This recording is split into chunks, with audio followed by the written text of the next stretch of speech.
Hello friends, నేను మీ నాగలక్ష్మిని. అరటికాయ కూరతో మీ ముందుకు వచ్చేసాను. అరటికాయలు 3 ముక్కలు చేసుకోండి. ఒక అరటికాయని పెచ్చులు తీయక్కర్లేదు, అలాగే ఉడకబెట్టేసేయండి. ఈజీగా ఉంటుందండి. ఇలా ఉడకబెట్టి పెచ్చు తీసుకుంటే ఈజీగా ఉంటుంది. పెచ్చు తీసి ఉడకబెట్టాలంటే కష్టమైపోతుంది. బాండీలో నూనె పెట్టుకుని పోపు గింజలన్నీ వేసుకోండి. శనగపప్పు, మినపప్పు, ఆవాలు, జీలకర్ర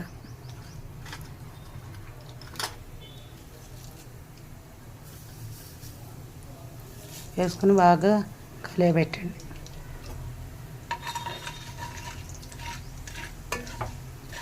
అసలు అరటికాయ కూర నిమ్మకాయ పిండుకుని అల్లం పచ్చిమిరపకాయ వేసుకుంటే బ్రహ్మాండంగా ఉంటుందండి. అసలు ఎంత రుచిగా ఉంటుందో. వేడి వేడి అన్నంలో పెట్టుకు తినండి. అన్నము వేడిగా ఉండాలి, కూర వేడిగా ఉండాలి, అప్పుడు మజా బాగుంటుంది. ట్రై చేయండి మీరు కూడా, చూద్దాం ఎలా ఉంటుందో, మీకు ఎలా ఉంటుందో తెలుస్తుంది. నేనైతే ఇవాళ ఇదే తిన్నానండి. ఎంత బాగుందో. వేడివేడి అన్నంలో నెయ్యి వేసుకుని తిన్నారంటే అబ్బా ఎంత బాగుంటుందో. మీరు ట్రై చేసి రుచి చూడండి. మరి మా రుచి కూడా మీరు చూడాలిగా. మా ఇంట రుచి మీ ఇంట అన్నట్టు ఉండాలి కదా. అది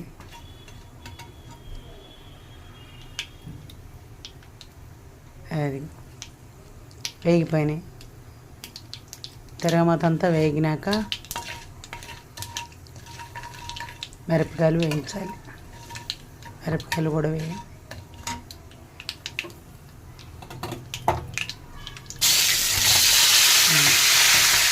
అరటికాయ ముక్కలు వేసాము. ఉడకబెట్టి పెట్టుకున్నాం కదా, పెచ్చులు తీసి అట్టు పెట్టుకున్నాము. ఆ ముక్కలు ఇందులో వేసేయాలి. దీన్ని సగం సగం చేయాలండి. సగం ముక్క అట్లకాడతో సగం ముక్క చేయండి. అంత మరీ మెత్తగా గుజ్జు చేసి. ఇప్పుడు అల్లం పచ్చిమిరపకాయ పేస్ట్, ఇందులోనే కరివేపాకు కూడా వేసేయండి. అల్లం పచ్చిమిరపకాయ, కరివేపాకు కచ్చపచ్చగా గ్రైండ్ చేసి పసుపు వేసేయండి. అదిగో ఎండుమిరపకాయలు నానబెట్టానండి. నానబెట్టినవి వేస్తే అదొక రుచి. నేనైతే అలా వేసాను, చూడండి మీరు కూడా. ఎండుమిరపకాయ మాదిరి ఉంటుంది. అది ఏదో ఒక టేస్ట్. అది ఉప్పు వేసేసుకోండి.